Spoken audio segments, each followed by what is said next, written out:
8-летний Салим Гениатуллин карате занимается половину своей жизни. Приобщить мальчика к единоборствам решили родители. На фестивале он занял первое место в дисциплине ограниченный контакт. Юный каратист переживает, турнирный путь на татами свел его с другом. Я рад, потому что я занял сегодня первое место. Но все равно мне чуть-чуть жаль за друга. Ему же сейчас больно. Дружба – это когда ты дружишь с человеком. Если ему сейчас больно, ты должен ему чем-то хотя бы помочь.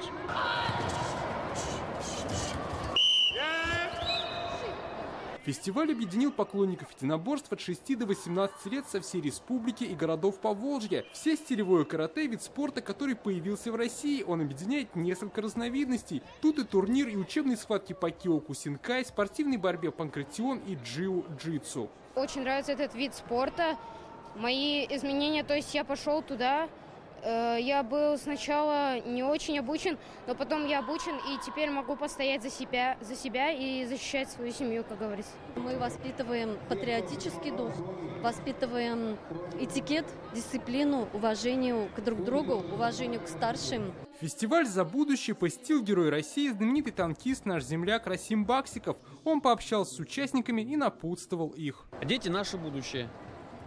Соответственно, воспитывать – это и такие мероприятия, и вообще спортивное воспитание нашего молодого подрастающего поколения. Это тоже военно-патриотическое воспитание.